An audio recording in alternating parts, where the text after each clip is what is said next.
all over out there. So, this show this week, we are discussing the week of Valentine's Day, everything that happened this week on TV, some news and notes to go around. Starting off with the news, of course. Let's jump into that right quick, Clino. Yes, as we always start with the last couple of weeks, we're gonna get the crappy stuff out the way first. That's Icky Vince news. This story about John Laurinaitis. Of course, we all know this. I'm not gonna list all the allegations. So I'm not gonna keep listing everything that the man been alleged and charged with, everything like that. I'm not gonna keep doing that every show. This pertains to John Laurinaitis. Of course, I think if I remember correctly, you said that he's trying to make some statements against himself, trying to say that he was also a victim of Vince McMahon. Yeah, he did. And he might have some proof because there's a lot of unnamed executives in the lawsuit all saying that they're all gone from WWE, are all saying that Laurinaitis was set up to be the fall guy since the summer of 2022. 22. They also said that he has a golden parachute, their words, to set him up financially even after he left. And the actual charges is what believed to him turning on Vince. They said that talent has been briefed, haven't been briefed, so and can't talk about the lawsuit to the media. One former WWE talent said they consider telling their story or possibly taking legal action. We don't have the name of that talent. They said that they think Laurinaitis is doing himself favors by saying that they knew about Ashley Mazzaro and that proper protocol was followed by too much things happened that was under his watch. They said that they've been in contact with Mazzaro since March 2019 to set up an interview at the StarCast 2 in Las Vegas. I think I told you about last week's show. Showed also she was training, at that time. And then, of course, she was going to give her more details about what happened in her trip in Kuwait in 26, but unfortunately, she took her own life before that could even happen, a couple weeks before.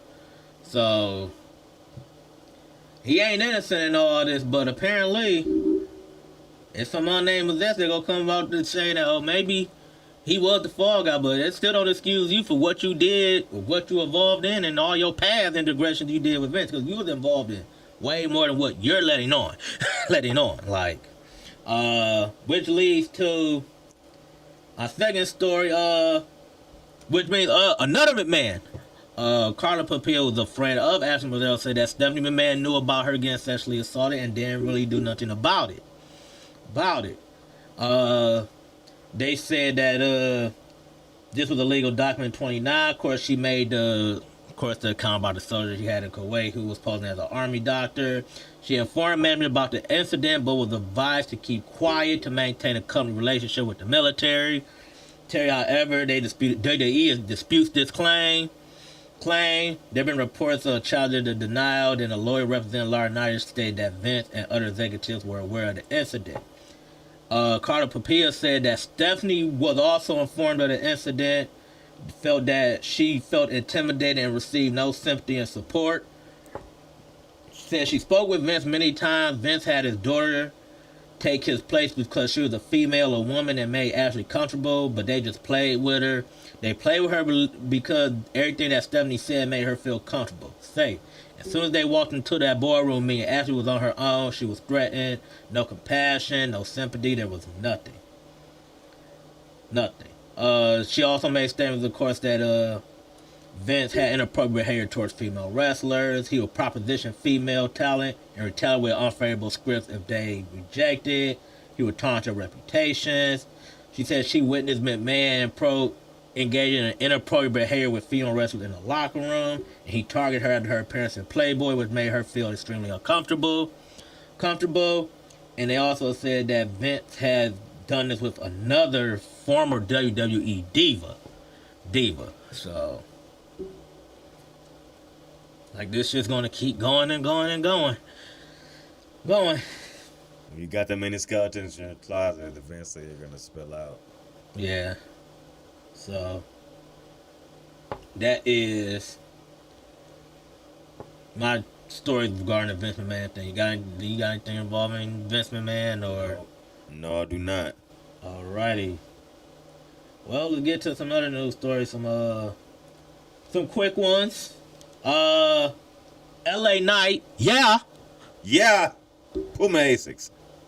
said that he want Usher to perform "Yeah" for his WWE WrestleMania 40 entrance. La Knight is tripping. He said, "Wait a minute." He said, "Can we get this set up? Is he coming to WrestleMania for my entrance this year or what? I'm coming out and I'm performing "Yeah" with him. Let's go." Now the thing is, his version of "Yeah" and your "Yeah" won't work in a song. In a song.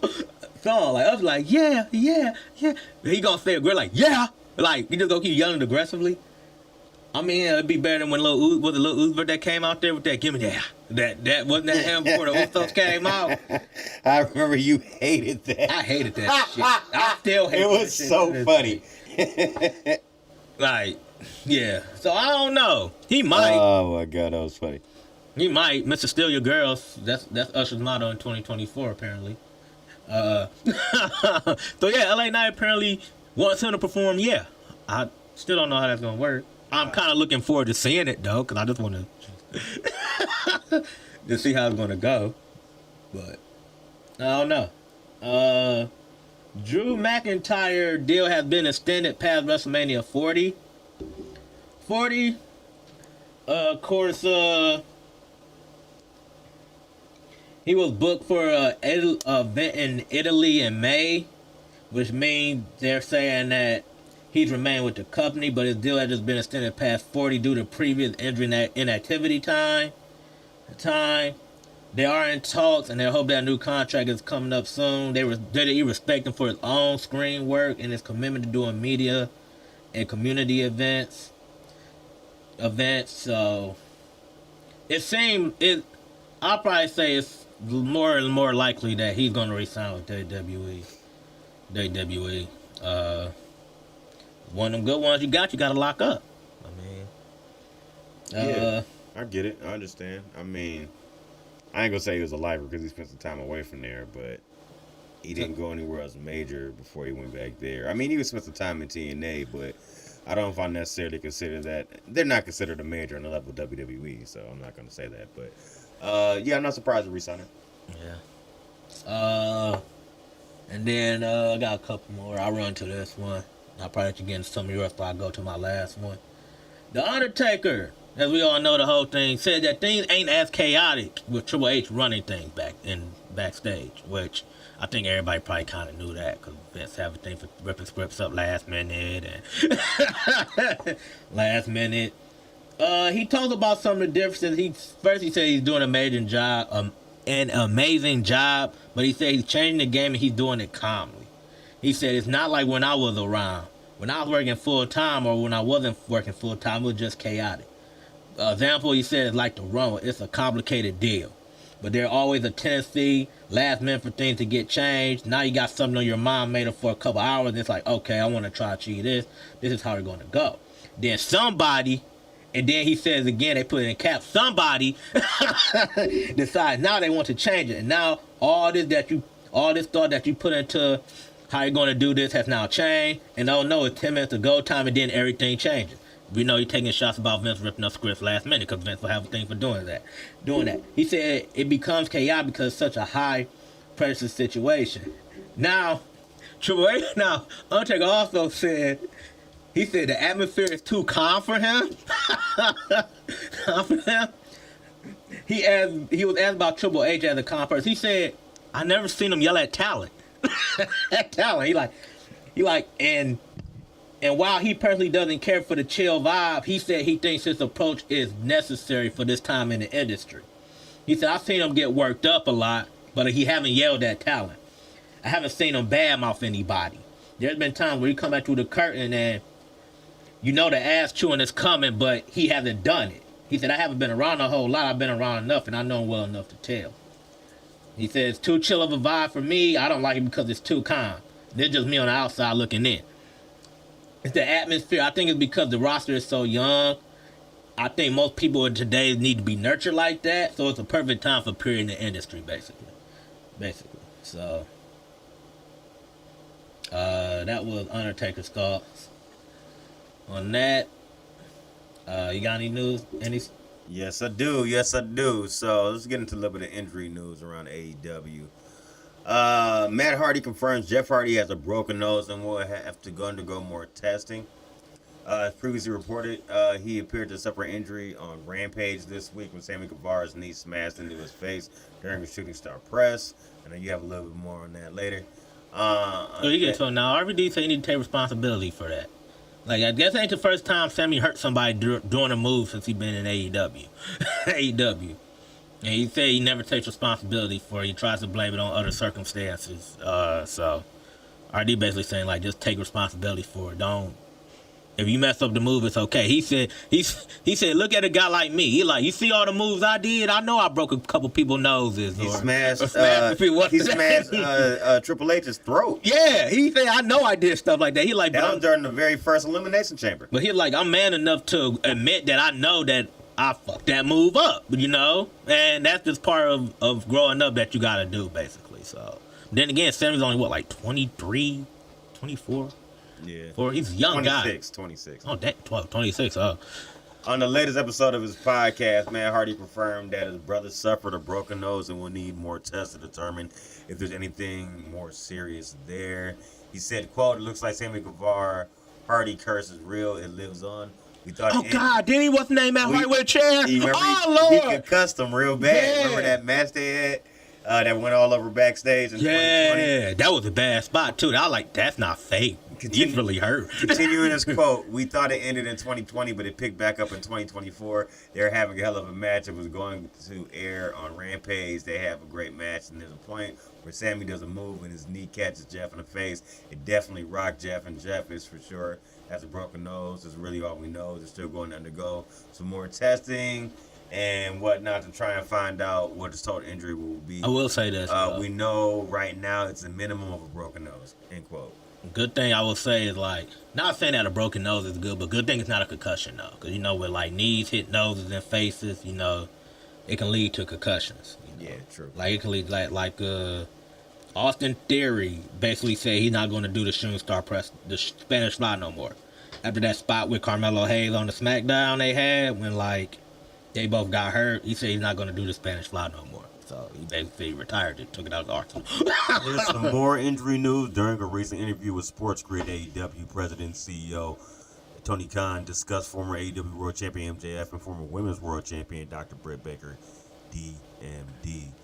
Thoughts on MJF and whether he'll be back soon is something to keep an eye on with MJF. He's a great wrestler for AEW and has been a great world champion. He's very injured and will love to have MJF back anytime, and we'll see what happens here. As far as Britt Baker is concerned, Britt's been out. She's been injured, and there's a lot of times we have great wrestlers out injured. So I think this year will be great, not only for the great free agents, but also for some of the stars who have been sidelined to come back. End quote. What was Britt Baker out with? Why do that sound like a cover up? Like, I don't think he's gonna be using Britt as much in 2024. I don't know, man. I don't think that's the case. I think they got big plans for the women's division more this year. I mean, you can have big plans for women's division. That don't mean it's going to include Britt Baker. I don't see why it wouldn't. She's been one of your best stars in times that you needed to lean on her, so I don't see why. You ain't doing it in 2023. But that's partly because she was injured. They just didn't acknowledge, or she didn't acknowledge it, or whatever. I don't know. We'll figure it out soon. I don't know. I got to see it to believe it. Tony Khan says he's looking forward to having CMLL stars at this year's Forbidden Door. AEW began to work with them last month. Khan spoke about the company's latest talent appearing on Forbidden Door in an interview with Sports Grid. I'm having CMLL stars. Quote, 100% yes. I definitely want CMLL involved practically anything we do. They've been a great partner already. It's been great. Our first year of the partnership, we've been doing some really exciting things working with them. New Japan transitioning to younger stars. New Japan got a great young roster right now. Hiroshi Tanahashi is a perfect leader for an organization at the right time, and it's great working with New Japan and CMLL. We're very excited about Forbidden Door 3.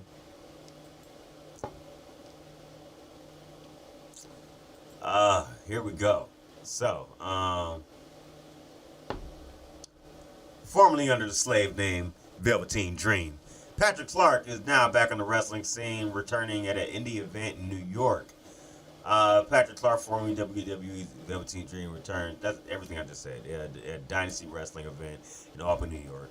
He came to the ring unadvertised, then issued an open challenge. Clark hasn't appeared in wrestling period since WWE released him in May 2021. I forgot it was that long ago. He had a meet and greet during the show as well.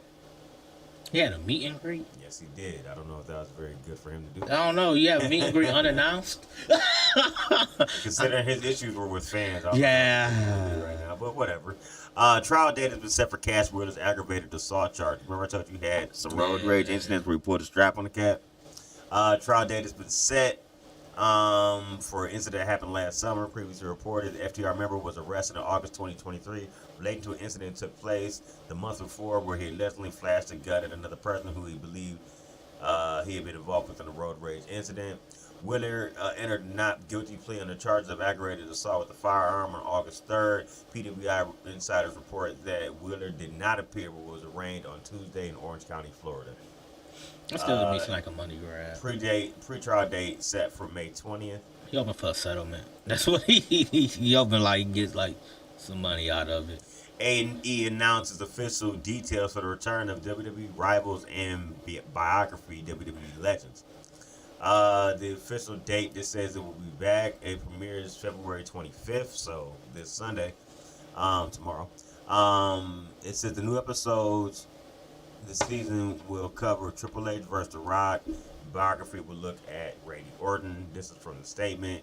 Quote, WWE Rivals returns with actor and former WWE writer Freddie Prinze Jr. leading a roundtable discussion on WWE superstars to explore the storylines and characters at the helm of epic rivalries that built the WWE. Each 1-hour episode features a roundtable of former WWE superstars who discuss the dramatic storylines that define the WWE. They will examine the infamous animosity between superstars like Triple H versus The Rock, beginning their heated rivalry over the World Championship in the early 2000s. Honestly, you gotta go far back than that. I'm about to say you gotta go with Nature Domination when DX first started, right? You can take it back to like 97. Yeah. When it was, when he was back, Rocky Maivia. And they feud over the Intercontinental Championship. You go farther back than that. The same day, biographies, WWE Legends will be back. It will have Randy Orton discussing his career and his life and how he became WWE's youngest champion. Oh, God, that's going to be a good one. I'm going to talk about all the failed wellness policies you had. That's all the episodes they've mentioned so far in this report, but we'll have more for you as we go on in the upcoming weeks. Yeah. While you talking about that, another quick thing I'm going to throw in. I only got 2 more stories. Go. Dark Side. First episode is going to be on Earthquake. That's going to be there. That should be a good one. That's their first on episode. John Tenta. There's many things on there I want to see. Number 1, I want to see his thoughts. He went to LSU, Louisiana State. So he has a tiger tattooed on his arm. I want to hear his thoughts on how he had to change that to a shark tattoo when he went to WCW. So I wonder if that pissed him off. I want to hear about how that he stopped doing sumo wrestling because they want him to cover up the tattoo. Then I also want to hear about the match he had with the guy. I think it was in All Japan. He was All when Japan. it was the shoot fight, the shoot thing. It wasn't a shoot fight. It was a regular wrestling match that turned into a shoot. Yeah. And then dude was mad. And he starts trying to kick him for real, and then he leaves the ring. He gets on the mic and goes, all this shit is fucking fake. Yeah. This is fucking fake. I do real shit. I'll really kick his ass. This is fucking fake. This is basically what he said. I'm not paraphrasing there word for word, but it was something along the lines of that. That was so funny, man. Yeah. So I want to hear him talk about those things. So that should be very interesting on that episode. Yeah. Also, Dark Side, since you brought it up, they have a podcast show now where they do excerpts of interviews they've done on past episodes that didn't air on TV. The very first one was New Jack. God. They were talking about stuff that he did. I got a great New Jack story coming out of this, so that's why I bring it up. So they were talking about stuff that they didn't air on TV. So he said one time, you know how he used to always come down to the ring in camo? Yeah. That was like his official gear he picked. It was simple for him, so he was like, fuck it, he can get it cheap. Well, one time he picked some camo colors that he didn't like. He said, I'm about to just wear this bullshit tonight, then I'm going to give it to the fans. So a fan came up to him and was like, man, my son fucking loves you. You know, I'll buy your whole outfit you got on tonight, bro. because he used to sell it after the shows. He would sell his clothes sometimes Right. and stuff. So he was like, you know what, bruh? I see you here all the time. Don't worry about it. As soon as the show over, you can just have shit. You ain't got to pay me for the shit. He was like, all right, cool. So he did the show. After the show, he went and gave it to him. Then he went back to the locker room. When he was in the locker room, he started checking himself like this and shit. And He left something in there? He's like, oh shit, my drugs. Where I put my drugs? Where I put my drugs? So then he remembered. And was like, oh shit. And he ran back out to the ring. I'm sure he had some type of clothes on now. He ran back out to the ring and he snatched the pants from the little kid. He starts filling the pocket and he grabs his coat. And he gets his coke out and he puts it in his pocket. And he It gets pants back to the kid. Oh no. That little kid probably was crying for like a little bit, like. So that was awesome. Dad probably was like, "It's okay, son. It's okay." I got one more for you. He looked at him like, "You good?" I got one. The kid was none the wiser, honestly, is what he said. It was funny. I got one more for you. So, if you didn't know, like, there's a reason why he was such a bad motherfucker.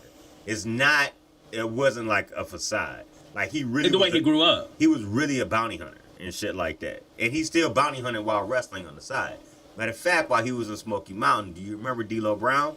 Mm-hmm. D'Lo Brown got to start in wrestling in Smoky Mountain as a part of the Gangsters under New Jack. Yeah. And Common was When they come promos about how they glad OJ didn't kill enough white people. Yeah. You know. One less. Yeah. So City said. Anyway, that is not our thoughts. We don't believe in that. That was New Jack. That It was New Jack promo. It's still on YouTube if you Google it up. Like, yeah. So he said one time somebody called him and was like, hey man, they was doing a show in Kentucky. And he was like, hey man, we got a collar that's like 45 minutes outside of where you at. And D'Lo Brown was with him in the car and shit. So he was like, D'Lo bounty hunt with him. he was like, all right, well fuck it, I'll do it. So he told him what to do. He was like, listen, I'm gonna go to the front door. He like checked the strap and everything. He said, I'm gonna go to the front door. You go to the back.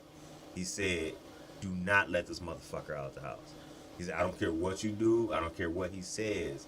If you try to stab you, I understand. You got a weapon, but like, Wait, what? He big enough to protect yourself. I don't give a damn. What you mean? Like, hold on.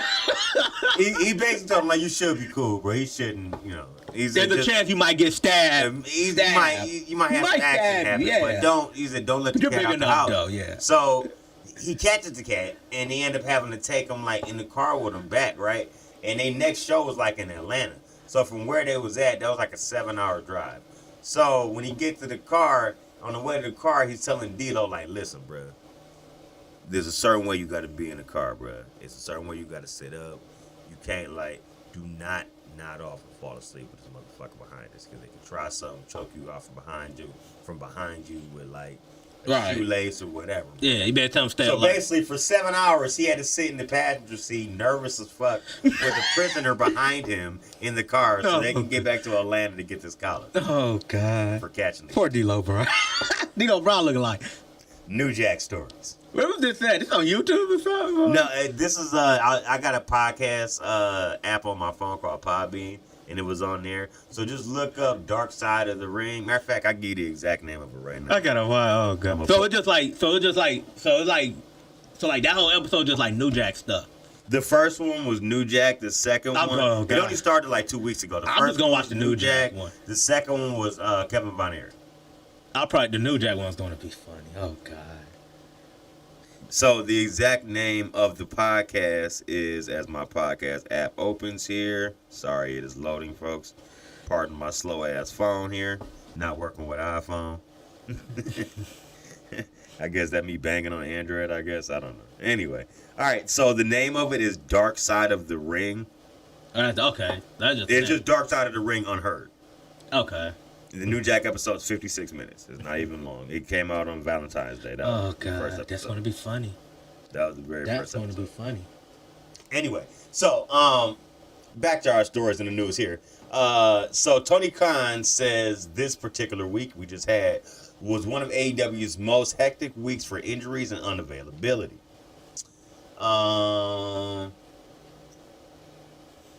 In the story, he quoted saying, tonight's Dynamite had a 5-minute overrun. It's been one of the most hectic weeks for injuries, unexpected unavailability that I can recall, especially since the pandemic era.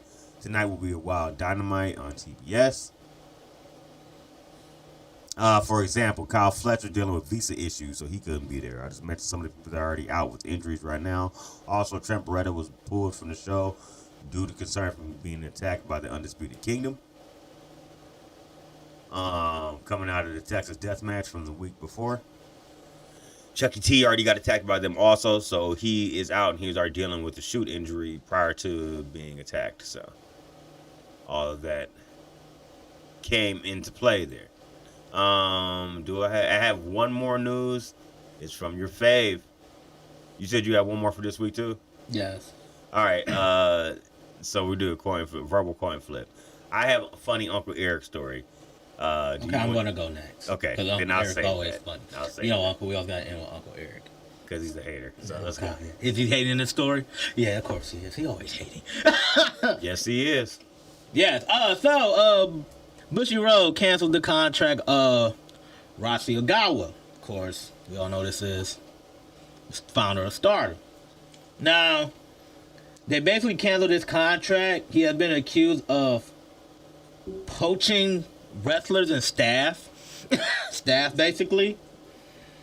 And essentially, this basically is kind of might become a mass exodus of Stardom. This is also part of the reason that Kairi Sane left Stardom. She knew that he wasn't going to be brought back as president. This is updated by Dave Meltzer. They believe that so many wrestlers that are loyal to him, so his exit going to lead to several departures when their contracts are up in March. Bushy Road knew about talent leaving, so they're handing legal threats to some of the talent that want to leave. So they're basically pulling the Fed. Basically. Kind of like when Grizzly Young Veterans asked to be released, and they're like, no, we're releasing when we're ready. Yeah. Also, he's going to start his own promotion, and some of the talent over there is probably going to join over there. Including one of them talents is Julia, who not wrestling at Windy City Riot. They also said that she's taking some time off in April, but that's taking some time off until April, which is not true because she had a match on Stern, I think, a couple weeks ago. I want to say. So basically, all their talent ain't really signed long term, except for the IWGP Women's Champion Maya Tawani, but that's because she has a movie coming out. So, and she has a movie coming out. So. What did you tell me they have coming up WrestleMania weekend? I'm gonna get to that. Okay. So she has a movie coming out, so that's the reason she's long term, and she don't even know her future with the company. She might also leave when her contract up. Tam Nagano is the only one. Her and Mikey are the only two that have been on record saying that they're going to stay with Stardom, but they said it more for to help their careers out.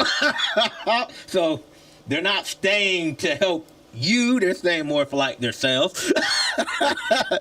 So a lot of people, I said Megan Bain, who was with Stardom, she recently left. So we'll see. You got guys like Suri who possibly depart. So we'll see how this goes. Which lead to the next news story that Stardom is coming to WrestleMania week. They will be at the 2300 Arena in Philadelphia for a show April 4th. This is days before WWE sets up shop at Lincoln Financial Field for WrestleMania 40. People out on the card, they had a video. Julia was supposed to be there. Maya Tawani's supposed to be there. She's going to defend. Siri's supposedly supposed to be there. So you have some of the talent there. It's called Stardom American Dream. It'll start at 3 p.m. That's going to be a convert. What day? April 4th. Is that day one or night? Is that Saturday or Sunday? It's Thursday. It's a Thursday? It's days before WWE set up shop for WrestleMania. So it's April 4th. So. All right. Yeah, I definitely can't go. So have fun if you do go. Take some pictures for me because it's during the week. I'm already calling it. I've used all my days up until my actual vacation weeks I have planned. So, like, I have no time to take any time. I low key. I wish I could. Yeah. I mean, just because I can do the weekend, I can't do during the week. Yeah. Like I said, it's stardom, you know. So You got to do it. I feel it. I'm a. Man, if the odd line That's up how I right, felt I'm line up right. I'm gonna take this chance because it's a rare chance. Like, That's how I can felt see about us going to the first Forbidden Door. I was like, it's the first one. It's New Japan. It's not like we're going to Japan anytime soon. So Yeah. this might be the only chance to see him in the States. And they've done a lot of States shows in the States. Honestly, if I could think about it, that Windy City Riot they do every year now, and that show we went to at Forbidden Door, that's probably the closest they've come to Cleveland. Everywhere else has been like, they usually do a lot of, like that Resurgence show they did. Them be West Coast. That was in Anaheim. Yeah. Or they have another one. I forgot the name I of probably it. would have went to that because Julia would have been on that card. Well, Riot in the would have been on that card, but she's not on it now though. I think They it's took called her off. Riot in the Valley or something. Windy in the Valley. City Riot. No, that's different. They have another one called Something in the Valley. That was earlier this year. I reported on a couple weeks ago. Oh yeah. They had that match. That was the street fight match with Shingo Takagi and John Moxley. Yeah. Yeah, that show. That was in California. They have a show every year that's usually in Texas. Them is all way far from where we at. So that's why the way you feel about that's how I felt about the first Forbidden Door. It's like, well, we got to do it. It's like you're never probably gonna have another chance. Yeah. So I'm probably gonna look into that and see how that's gonna go. Heard. How that's gonna look, cost and everything wise like that. Okay. You want to get to this Uncle Eric right quick? Yes, go ahead. And we get into Mount Eric. Rushmore before we Get to the shows. Yeah. Go ahead, All right. Uncle Eric.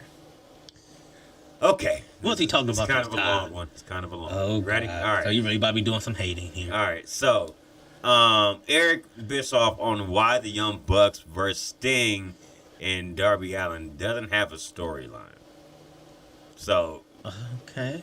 let's get into this. He does his okay. All right. So, he starts off by saying why he doesn't like the storyline of the feud. Quote, excuse me. First of all, it's not a story. I'm going to make the one thing perfectly fucking clear. I've heard... Oh, he's cussing already, huh, Uncle And Eric? I get the biggest kick out of this. People on social media, oh, did you watch the match? There's a story in the match. Here's what I'm going about with the story. I'm talking about a consistent episodic narrative, an arc that keeps me coming back. Because what I saw last week compelled me... what I saw last week compelled to make sure that I watched this week. I want to see what's going to happen. That's how television is supposed to work. By the way, it's not a new idea. There's nothing that the story makes sense from the get-go, including that pathetic, weak excuse of, oh, we're going to use CM Punk backstage internet bullshit as their inciting moments to get them to turn heel. This is the weakest shit I've heard from a national primetime wrestling show to use as a premise. Maybe the weakest, but maybe not the weakest, but damn for sure close for a main event. You talking about turn the story build? Yeah, something No, this magnitude. no, hey, He had said- some way worse builds that led up to. He said something of this magnitude, absolutely weak. You're gonna take two characters that never going. You're going to take two characters that are just never going to heels. They literally are the personification of the term babyface. They look like babies. You're going to. They're not great enough performers, actors. You talking about the great, Bucks? Yes. They're great athletically. Not taking that away from them. Don't get me wrong. But in terms of being able to portray a character that's 180 degrees from their DNA, it's never going to happen. They have the talent to pull it off. They're just not. They're just great athletes. They're not great actors. That's being the kindest way. He said they're miscast. Saying the kindest way they're miscast. On Flair and the Sting in terms of the storyline. Now let's get over to Sting. Ric Flair, Sting, yeah, cool, nostalgic, I get it. Ric Flair is kind of a big deal. People can feel whatever they want about Ric Flair, but I saw Ric Flair being advertised on a primetime news spot tonight, live, so Ric Flair is relevant. Ric Flair still gets media outside of, I saw other clips of him smoking weed with Mike Tyson, you know. Ric Flair is out there in the public eye. We're going to bring him in. The history, the tie down between Sting and Flair. Where was Ric Flair last week? Oh, I don't know. He wasn't around. wait a minute, Sting got beat up with baseball bats, bloody, and this guy, Ric Flair, who's brought in to bring this rich relationship, 30 years, whatever it's been, Ric Flair's not even there? Oh yeah, this didn't even hear the announcer reference Ric Flair while Sting was getting the shit kicked out of him and his kids. Now fast forward, Sting gets the shit kicked out of him. They get bloody. These two, they look like high school kids. The Young Bucks come out of the plane wearing dried blood or whatever. I guess if you're going to do blood, just double down, triple down until you can't sell an ad. Whatever you want to do. I just don't have a dog in the hunt. It makes me laugh. They show up with no reference at all to what happened last week. Nothing from Sting, nothing from the kids, no follow-up upon nothing. It's just shit being thrown up against the wall. And if it's an angle that resembles something that they've seen before, oh, that's a great story. It's so pathetic. And the excuses and the people they're trying to defend are just, it's hilarious. I mean, the most entertaining thing on social media is watching people try to defend AEW in their great storytelling, is what he said. On the storyline progressing or storyline not having progression. Quote, it's just a clown car. There's no structure. There's no arc. There are random incidents and situations where they're just pulling out of their fucking sky and putting into a line and saying, well, maybe that's a character arc story. This is bullshit and it's not compelling. Nobody cares about it. The audience is deteriorating. Nobody will buy a ticket. They couldn't sell out 3,000-seat arena for the A show. Let me stop there before I continue reading. Why do they keep questioning this company selling tickets? Because every time they set a benchmark, they pass it. You did it when they started with All Out the original, when Dave said they couldn't sell out 10,000. I'm going to go bigger than that. They sold out 10,000. Don't you crap on Dave Meltzer so much?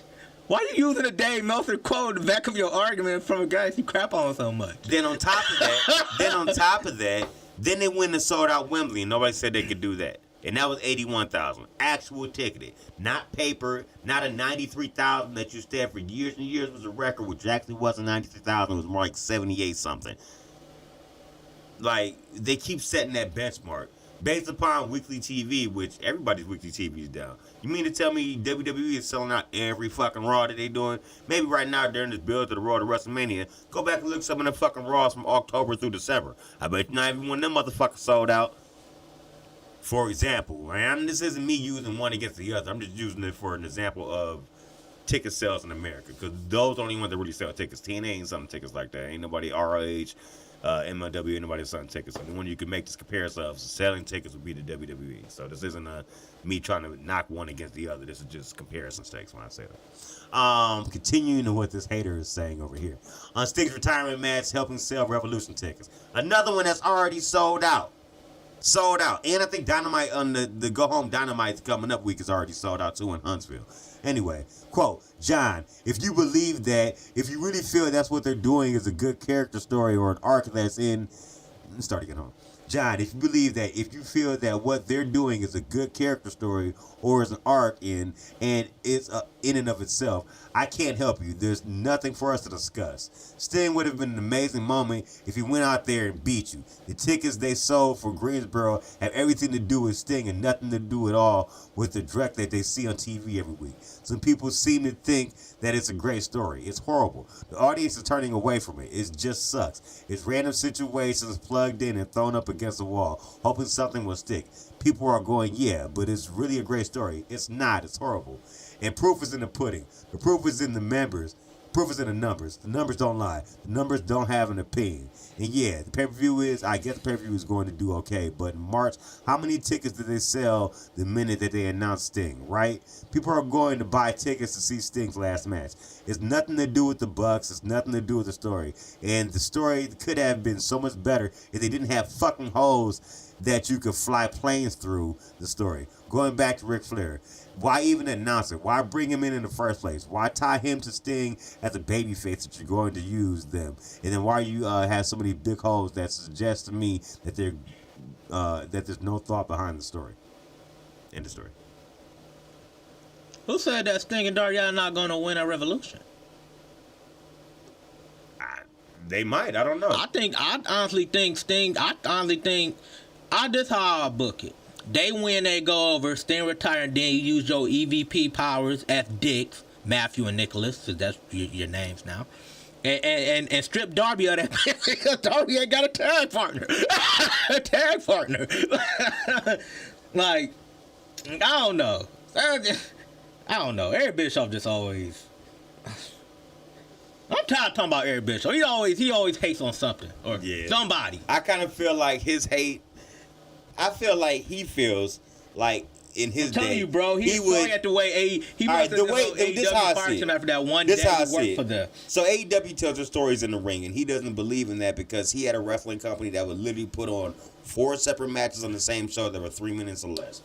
Squash type of matches. You can go count some of them motherfucking 83 during the 83 weeks. The Nitros had plenty of matches like that. Number one, all they continue. It was AEW the one doing all the squash. That was the only storyline narrative there was there. He tried to act like they tell all these other stories. Y'all did the same shit. How many times were you telling more about the NWO storylines than you were about Ralphus and Jericho? And then you'll splice Ralphus and Jericho in there maybe a little this week, a little more next week, none the week after that, and then go back to the story. At least they're trying to continue a narrative with it, bringing the Bucks in every week. Their heel turn is, he doesn't understand their heel turn.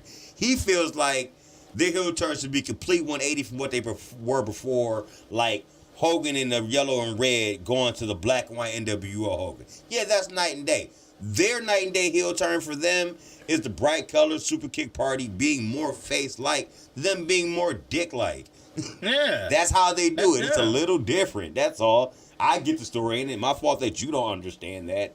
Yeah, you need something that's they rock more suits. They EVP, so they think they're gonna rock suits and find people just random gobs amount of money because they feel like they disrespected. They EVP. That's their heel turn. They finally using their power to push themselves forward.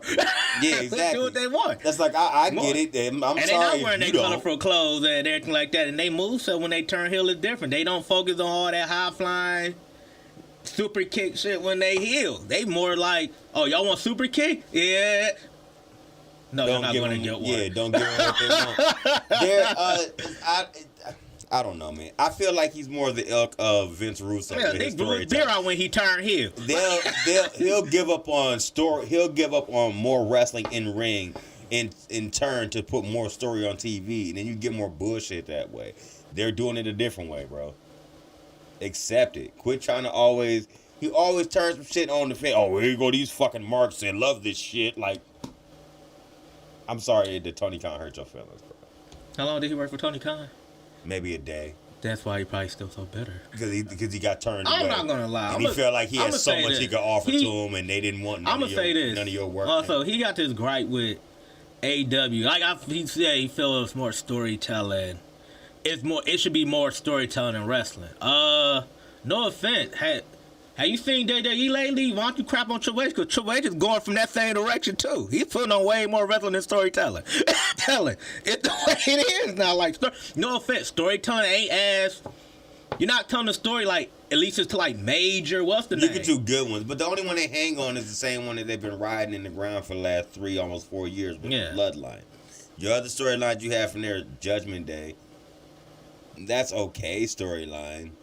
The inner turmoil that's starting to break them up because all of a sudden they added R-Truth, which is the funny element. Yeah. I guess. Poor R-Truth. Yeah. But tell me what other major storylines they really have going on right now.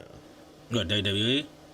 I mean, they got that. You got the whole. Well, I guess the whole thing with the rocking them tied into the blood. That's Bloodline.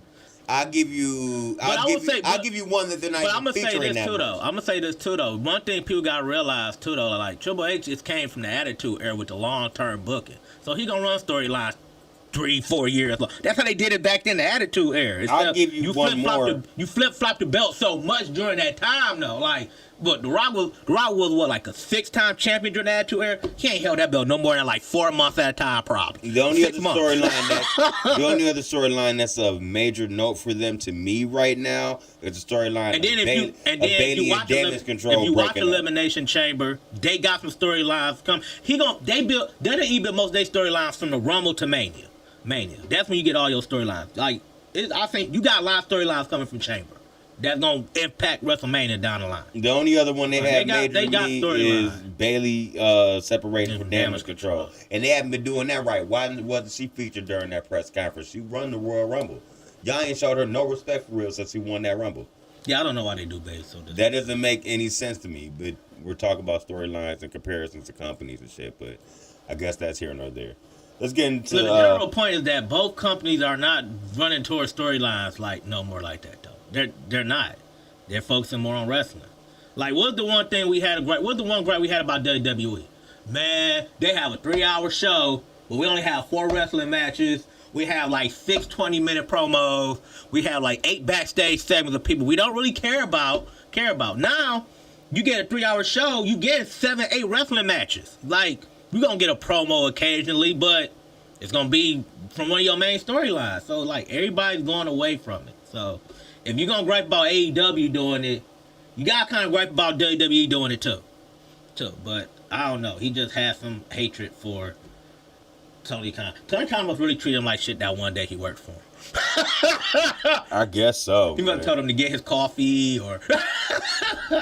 I guess so. All right, so let's get into Mount Rushmore right quick before we get to the shows for this week. And also, too, back to another thing he was claiming back to how, like, he did the whole thing with just Chris Jericho. Do you remember your pay-per-view NWO sold out? You literally had a dude over from Japan that was supposed to be NWO and basically ain't do a damn thing in the match with Jericho. He made Jericho look like shit. Jericho yelling spots in the match, and he just don't care. And Jericho got to the point where he got so frustrated, you made Jericho look like an amateur. Like... You're talking about one of the wackest pay-per-views of all time. At the same time, it's the same pay-per-view where he had an ugly fat woman contest where the winner got to because he felt that NWO women shouldn't be pretty as like what's the name women. So yeah, like that's true too. He did have that contest, but the winner kissed him, right? Wasn't that the prize at the end of it? Like, I digress. I don't know. Anyway, Can you just stop hating, Eric? Please stop hating. I don't want you to stop hating because it gives me laugh when you hate. I laugh at you, but seriously though, just appreciate it, bro. The times has changed, bro. It ain't how when you was no more. Hell, get off my grass. Hell, even Vince Russo is acknowledging the changes, bro. He's the last person we thought would acknowledge anything.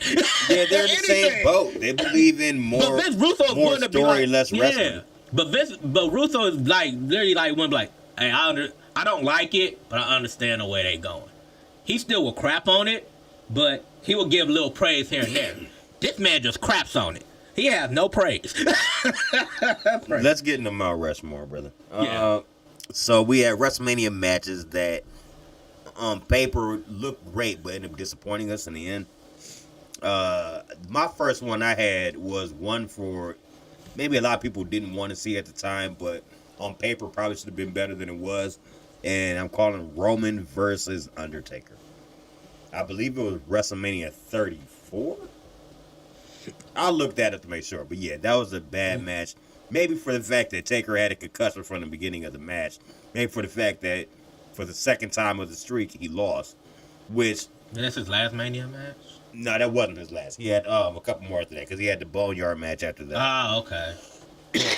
And I believe he had the match with John Cena where he squashed him after that too. So those were still part of the streak.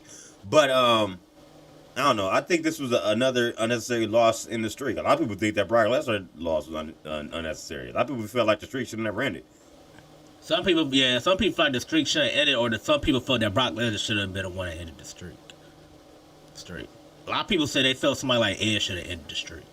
But he wanted Brock to end the streak, though. It was Taker's decision. So no, it wasn't. That was Vince's decision. And he made that decision day of. He just went in there to him and was like, hey, pal, you got a new thing we're coming up with. And he decided to end it right there. And Taker just went along with it. Yeah, because that's how Taker is. I'm going to do my job. Dang. Oh. Well, Vince, there you go, messing up again. Okay. This one I'm gonna go to. This match disappointed to me because one, I felt the bill was super mad crazy for this. By the way, it was WrestleMania 33. Triple H versus Randy Orton from 25. The build to this match was crazy. This is when Randy Orton punted all the McMahon members. Triple H broke into this man's house with a sledgehammer. While his wife is there. Like this, the build to this was crazy. And you thought that coming to it would be so much like intensity. Like I expected Rock Austin 17 intensity from these two. You remember when that match started? Like, instantly they came out there. Stone Cold come out. They start punching. Then, like 2 minutes into the match, he cracked a Rock with a video camera or something. Then the Rock cracks him back with one. I was expecting something like that. You got like a match that was slow.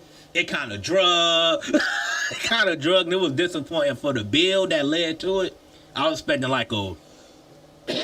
a wild match. So, like, this match kind of disappointed to me. Like, I was expecting, like, a crazy match where, like, it was just going to be gut violence, but it kind of just, like, dragged and slow. Especially after a build like that. Like, you can't do a match where, like, you punt every man, and then only that, after you punch Stephanie, you kiss Stephanie while Triple H is handcuffed there, so he got to watch that shit.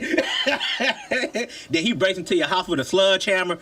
Like, that match should have been crazier than what it was. Like, it kind of was disappointing. So that's one of my that's one of my matches. That's two from your better wrestlers. My second one is also two of their better wrestlers, and considering the match that they had before at Wrestle Kingdom, I believe it was Wrestle Kingdom 9 or Wrestle Kingdom 10, one or the other. Cynthia Nakamura versus AJ Styles. Yeah, that match. From WrestleMania 30. That match was just low blow. Yeah, that match. I was so excited for that after Shinsuke won the Rumble. Like, yes, they're going to push AJ Styles somewhat. They just put the belt on him, even if it transitional for 2 seconds. And then it got resorted to dick punches. Yeah, that's literally what they feud. Like, wasn't that what the build up to the match was? Just like, who gonna low blow who? Yeah, basically. So that was my disappointing second one. Another one, this match I kind of feel like, I feel like it kind of led to this person slowly leaving the company. Probably kind of showed that they didn't really what's the name. I went with Brock Lesnar, then Ambrose 32. Okay. This was supposed to be a no DQ match. This is where you think, okay, this is. I'm about to call him Moxley. I'm used to calling him Moxley. This is Ambrose element. Like, okay, man, Brock Lesnar super this dude like 8 times, gave him like 2 F5, and the match over in like 5 minutes. I'm like, dang. That's how you do the build like that? Like, this is the one time where, like, you could let him do some stuff in this match. Y'all like, nope. We just gonna feed you. This is Vince feeding people to Brock Lesnar for Brock to demolish him. And that's essentially what he did. Like, that match should have been way better. Way disappointing in the way that match went down. So, that's on my list, too. So, that's my second one. You looking up to us? That was right. Okay, I'll check my confirming my menus for my picks. So for my next one, excuse me, clearing my throat. Bret Hart versus Vince McMahon, WrestleMania 26. Honorable mention. God, that match was terrible. Oh, it was super long. And you had the whole Hart family involved.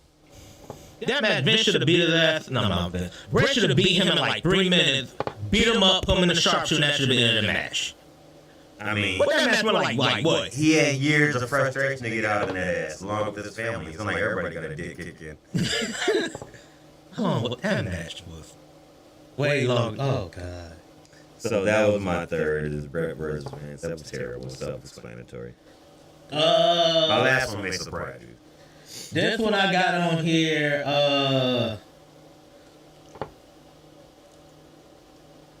it was a match I felt that could have been good, but I felt like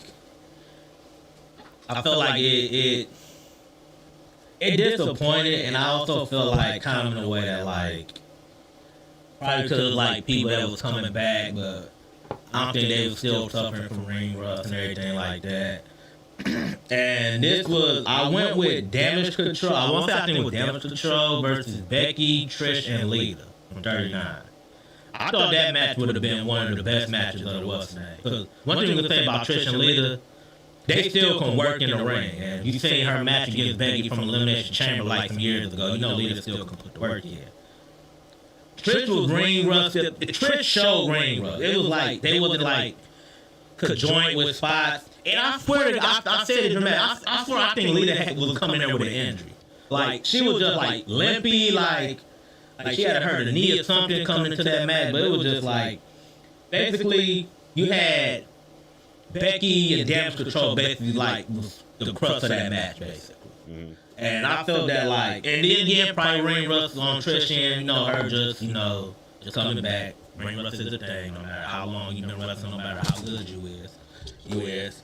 But I guess I was surprised by how bad the Ring Rust was on Trish. Cause it was bad, bro. Like, they had suplex spots, like, Tom Rose spot, they wasn't hitting. I was like, this don't look what's the name. And again, I think Lita was hurt coming into that match with knee injury, because she was actually a non-factor in that match. Like, she was, so I put that on there. All right, then my number one, Chris Jericho versus Fandango at WrestleMania 29. Not that this match should be better than it was, it's the fact that they just sacrificed Chris Jericho trying to go over Fandango because of that stupid dance he had, and that the song got over in Europe, so they put him over on Mania, and they never did anything. At the expense of Chris Jericho. At the expense of Jericho, which is part of the reason why he's no longer with the Fed. So. Yeah, I don't blame him. So honorable mentions real quick. One, I put Brock Lesnar versus Goldberg from 20. This back before Goldberg was fat, bloated out of shape. If I remember correctly, I think both men were like on their way out the door at the Mania anyway, so it was a crappy match. The fact that Stone Cold Steve Austin was there couldn't even say that match. That's a good choice. So that's obvious. I went with Sheamus versus Daniel Bryan at 28. I get it. Beat him in 18 seconds for the title, but this was Daniel Bryan that was. These two could have put the match on and he would have gave him time, I believe. And then I think we both agree with this one before I go to my last one. Booker T versus Triple H. This was the one time you should have put the belt. Booker was hot. This is the time you should have put that title on Booker. Y'all didn't pull the trigger. And I put it on here because he thought like, and that's because of the titles on guys like you. They bring guys in like you to dance for me. Hey, do a spinneroonie. That's when Triple H sounded his most racist. Yeah. And then the fact that it took him like forever to pin Booker T after the pedigree was added insult. Like 30 seconds. Yeah, like come on, bro. Like, come on, man. But anyway, my final one on this match is because of the fact that this match wouldn't have happened if it wasn't because of the end result, because somebody threw somebody else over. Hulk Hogan versus Yokozuna at WrestleMania. Now, we all remember this was the match that Bret Hart lost to Yokozuna, lost the title. But Hogan comes down and said, man, brother, let me. And Bret said, go ahead. The end of the after effect of this match was Hogan was supposed to put over Bret. Hulk Hogan decided, I don't want to put over Bret. I think I'm going to keep the title. Keep the title. That created the contract. Because he thought Bret Hart wasn't worthy to drop the belt to. He's like, I'm not going to lose. He pictured me losing to a little guy like you, basically, is what he said. And essentially, that match wouldn't even happen because that's the whole thing. So Hulk Hogan, yeah, like, it didn't the way he won, like, too. Assault, no. You don't know. But that's my final one. All right, let's get into the news from this week. We can wrap this show up. All right, yeah. Not the news, sorry, just TV from this week. Next, the first match Raw was Jay. Wait, I'm before you because I got Collision. Saturday night, my bad. Let's get into that. While you do that, I'll make a quick transition for you there, buddy. Thank you. Yep, all right. So, Collision started off with the Blackpool Combat Club, continuing their recent battles that they've been having with the CMLL stars. This week, it was Claudio and John Moxley taking on Esfinge and Star Jr. Pretty good match, a pretty good showing by the CMLL stars. Everything breaks down towards the end of the match. Esfinge's spinning leg lock cover is broken up by Castagnoli. Star takes Castagnoli down with the corkscrew dives to the floor, leaving Moxley and Esfinge to strike it out. Back in, Castagnoli tosses Star into a cutter for two. Toss powerbomb drops Esfinge. Moxley cross arm breaker Star for the win at 12 minutes and 46 seconds. Post match, Moxley says that take the message back to CML and to everyone who steps up, they get stepped on. They also alluded to not being another tag team out there that can mess with them. QFDR to come out for the stare down before they started quickly getting into a brawl before it got broken up. By a bunch of guys from the backstage. Next matchup, Daniel Garcia taking on Shane Taylor. His personal commentator, Matt Menard, was on commentary, obviously. Lee Moriarty, who's part of Shane Taylor Productions, also came out to watch Shane Taylor's back. This match going towards the end of it, and Garcia starts in on the leg. They take an early break, back from break. Taylor dropped him with the headbutt. Only to miss a apron leg drop. Garcia kicks him in the corner, stops away, setting up a running backdrop to the leg, or back kick to the leg. Taylor gets back up to the big forearm for two, but Garcia takes him out on the leg again. We hit a knee bar, and then Taylor actually taps out. 9 minutes and 5 seconds is the length of this match. After the match, Little Sting and Darby Allin winning the tag title for being attacked by the Bucks. Recapping that, Eddie Kingston said he's disgusted by the Bucks, just like he's disgusted with Bryan Danielson. We took the attention from Brian Keith that he was announced that he had signed with AEW the prior week. Kingston wants to face Danielson in Revolution, and if he wins, all he wants is him to shake his hand. He wants to show him some actual respect. No word if the titles will be on the line in the match, but I'm assuming they probably will, but we'll see.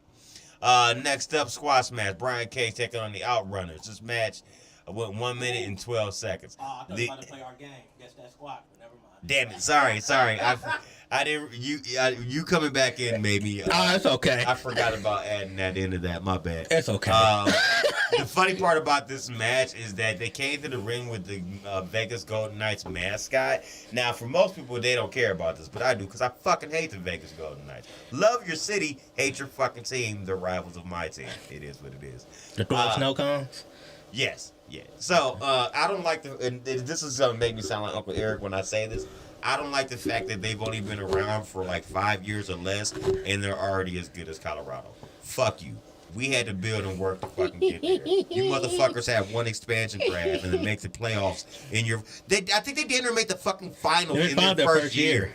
Fuck you. Like the and then Florida 4 Panthers years did. later, and you know who beat them? You know who beat them when Florida did that? The frozen snow cones, motherfucker. We put them down. Okay. Put them fuckers down in our first year in Colorado. So, then 4 years later, you get a cup. Bitch, I don't like it came that fast. You didn't toil enough. I didn't think you had a year where you didn't make the fucking playoffs yet. And you were on a fucking expansion team. I don't like that shit. Make me sound like Uncle Eric. I don't care. Anyway, back to this. So, I was happy because the master got his ass kicked after the match by Brian Cage. Because he tried to do Prince Nana's dance and Brian Cage rocked his ass. So anyway, moving on from there. The Undisputed Kingdom tell Tomohiro Ishii, I don't even know if he really understands English that well, but at least on work he doesn't. Maybe shoot, but not on TV, I'm assuming. But they told him that they're coming for him if he wins the international title. He got to just stare him down, stare the hole through him. Next up was Adam Copeland for a chat. Since he's been ranked number 3, he can pick to go after the TNT title or the international title. Copeland liked the idea of going after Eddie Kingston's dozens of championships, but you probably know where he's leaning. Q Daniel Garcia to come out said he means no disrespect, but he wants that title as well. Copeland respects him, but this is how it says, how about they face each other to see who gets the title shot. Garcia's currently not in the top 5, but apparently beating Taylor and it's kind of like UFC. You know how you got somebody outside the top 5 and they challenge somebody in the top 5? They like swap spots almost, basically, if he beats them. Yeah. I guess that's how they kind of analogizing this. Okay. So I can see it in that way. You said Edge was 3, right? Yep. So Garcia beat Edge, Garcia beat 3, and then Edge would be where Garcia's probably at. Or just fall back. Or he'll fall down a little bit. Yeah. Chris Statlander, Willow Nightingale, Stokely Hathaway are in the back. Hathaway comparing themselves to the cast of Full House. He doesn't think much of Sky Blue. And the women are pleased. The Full House? Yeah, he said something about like the Michelle Tanner and something. It was stupid. It wasn't funny. That's just ignored it. He doesn't think much of Sky Blue, and the women are pleased with Blue turning on them. Nightingale wants a match with Blue. Stokely said he can't do it because Tony Khan blocked his number, but he'll work on it. Tony Khan blocked your number. Okay. Brody King versus Mark Briscoe.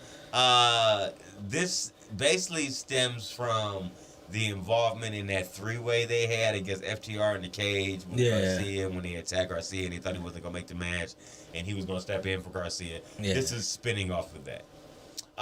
This match basically comes down to Mark Briscoe putting up a good fight because he's a great face. A lot of people can even see him being pushed for some type of a title with the type of backing he gets from the crowds and stuff because they love the Briscoe brothers and everything. But he took a beating in this one. We come back in this one. You have a flip dive from Briscoe to the floor, but then he gets ran over by King with a hard lariat back on the inside. Briscoe's back up again, tries to go for the froggy bow, only to have Julia Hart distract him. King shoves him off the top and through the table that was set up on the outside of ringside. Comes back in the ring, gets a Gonzo bomb for the finish. King wins at about 13 minutes. Post-match, Julia Hart comes in and hits Briscoe in the head with a spike. Brian Keesey is looking for big matches, wants to claim big bounties as he climbs the ranks. Deonna Purrazzo taking on Kiera Hogan on period. Got beaten about less than 5 minutes with the Venus de Malo. I feel you didn't want to use that old period like that, huh? It's okay. Sorry. Okay. I know. Hey, it's okay, Kiera. It's not your fault, Kiera. Hey, the streak continues. We're almost at a month straight here. 2 women's matches per collision. It is spread to Dynamite this week. We'll get into that next week's show. Queen Aminata comes out next to take on Toni Storm. Sorry, Queenie, you're going down. Losing this one at 8 minutes and 54 seconds. Toni Storm hits her with a Storm Zero for the pin. Lately, she's been trying to be more technical with her matches and finish with some missiles. Because Padero's the same way, yeah. But in this one, Queen Aminata put up more of a fight than she can handle to get the submission, so she just took her out with the Storm Zero. Just to get her out the way. Post-match, she lays it in the ring. She also gets on the mic and says she'll be releasing a new film on Dynamite. That's how she pronounced it. And she doesn't think much of Purrazzo. The new film is called Wet Ink. So I believe it has something to do with the tattoo. We'll see when we get into that. Then we get our main event, Orange Cassidy versus Tomohiro Ishii. Nice match, went about 15 minutes, 24 seconds. You know how this one's gonna have some strong style in there. Cassidy trying to stick his hands in his pockets, all those type of deals. This one comes down to this. Cassidy was trading shots to the face. Ishii pounces him down, and they both take a breather for a second. A hard shot to the face because Ishii a two count. He suplexes Cassidy hard. Cassidy hits him with another chop before collapsing, allowing Ishii to hit a powerbomb. Sliding lariat misses. Cassidy gets a roll-up for 2. A strong orange punch and a beast break get Cassidy 2 again. Ishii clotheslines him for the same. Ishii's brainbuster gets escaped. Orange punch won't put him down. Has to hit him with another one. Eventually, he pulls a small package for the victory on Ishii. 15 minutes, 24 seconds. Post-match, Undisputed Kingdom runs in, beats down Cassidy, until Ishii makes the save to run him off. Oh, he helps him out? Yeah. Now he's going to drink beer with Orange Cassidy after the match. Some support rolls. and that's the beer of choice. And that's in the collision. In Japan, it is. Well, they're not in Japan, in America, though. You can still get Sapporo here. No. Okay. Well, I've had Sapporo in America. It's not an IPA, is it? No, I don't believe so. Okay. All right. Anyway, we'll start Monday Night Raw. We get Jey Uso and The New Day versus Imperium. Babyface start off high in this match. Go to commercial break. The heels take over. The babyface start to come back. The main thing of this match was the showdown between Gunter and Jay. This happened after Vinci tried to hit a springboard, and a la Shelton Benjamin, Shawn Michaels, that did not work so well for him. He took a mean super kick to the face. Basically, it starts off that counter insecurity crossbody. He goes for this. He needs to stop trying that spear. That spear is so weak, bro. It's like the weakest spear ever. Like it's F tier in terms of spears. Like, he need to stop trying it. He goes for the spear. That don't work. Clothesline. Gunning for Jay spears him. Gets a 2. Carter makes the save. Vinci walks into a 1-man, 3-man 1D. Kofi takes out Kaiser. Superfly splash. Gets the win at 20 minutes. they get the win over Imperium. Recap of the press conference with The Rock turning heel. Heel joined Roman Reigns. Andrade talked about how much he loved wrestling. He goes to a title history. Qualifying match, Bobby Lashley versus Bronson Reed. A big match between two Hoss guys. Early Hurt Lock attempt. Downward spiral, give Lashley a 2. Superplex, Reed hits a super kick into a Death Valley driver. Lashley hits a spine buster. Reed comes back with a release rock bottom. Backsplash. Try to go to the top of the tsunami, but it takes way too long. Lashley slams him down, hits him with a spear. He gets the win at 8 minutes and 30 seconds. Last week's show, we get a repeat of Sami Zayn saving Cody Rhodes from the attack of Shinsuke Nakamura and Drew McIntyre. Sami's in an empty arena. He said he's been through a lot of problems and setbacks. He needs to be a champion. Nakamura pops up on the screen and says Zayn sound like Rhodes, so Nakamura needs to stop him. Sets up a match for them. Cody Rhodes comes out here. Said he's ready for a chat. He's getting right to the point. He's challenging Roman Reigns at WrestleMania 40. He did that because of the fans who made their voices heard online. He said he don't know what caused it, him giving away his shot against Reigns in the first place, but he don't want to get too emotional because it might make him a crybaby. Then he goes to a clip to where The Rock is on Pat McAfee's show, dubbing the term Cody Crybabies, and he said there's some things that crybaby could do with some chicken nuggets, which has Cody confused, so he asked Pat McAfee what he said. Rose said he don't like The Rock putting his hands on him, so he's going to hit him back. Out comes Seth Rollins, who basically said Rose thanked him for his help. Rollins said, what else can you do? He said, you need to finish your story at man, because if you don't, everything changes. Reigns shows up and defends that title even less. So there's a chance to take the title and give it to the people. Rose might be the man, but you need a plan. He talked about how Seth basically said he's the reason that this Roman Reigns probably started. He said, I hit a man with a chair 10 some years ago. Turn my back on somebody. He said, but I'm asking that if you allow me to be your shield through this whole thing. He said, I know I'm an architect and a visionary. There's a lot for you to think about. And he said he felt he's being set up to cost Rose the title at Mania. Jay gets his Intercontinental shot next week against Gunter. Elimination qualifying match, Liv Morgan versus Zoe Stark. Morgan hits a code breaker, finished with Oblivion at 9 minutes. Next, R-Truth talked about how JD needs to come to reality. Priest cuts him off. He said he's tired of it because of never initiation.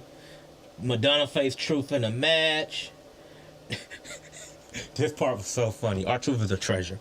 So, R-Truth is in Gorilla. And he's getting ready to go out there, but he's calling Miz. Like, Miz, I need to get here real quick. Take one of your private jets or plane and get here real quick. I got to face JD in a match. I think Judgment Day going to beat me up. Truth, you got to get to Gorilla. I am. And he just keeps barely trying to call Miz to come out there. I think he finally realized, like, yeah, no, they don't got your back no more.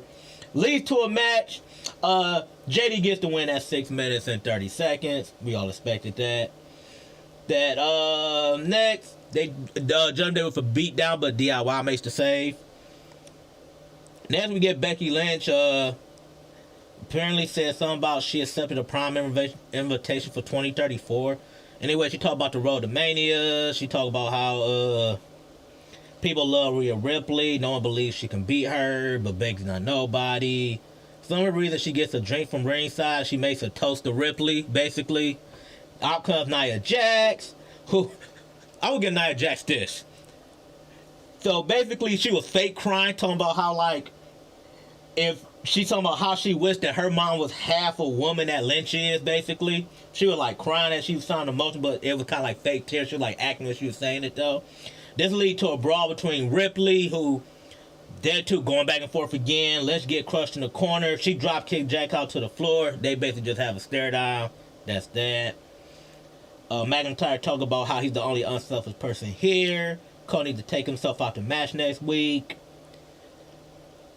Now R-Truth thanks DIY for the help. Now he thinks they're DX now. I don't know where R-Truth is going with some of this stuff. LA Knight versus Ivar. Qualifying match. Knight wins in 8 minutes. Of course, that was going to happen. Next, we get Chelsea Green is not happy with being in the Battle Royal. Then we get our main event, Shinsuke Nakamura versus Sami Zayn.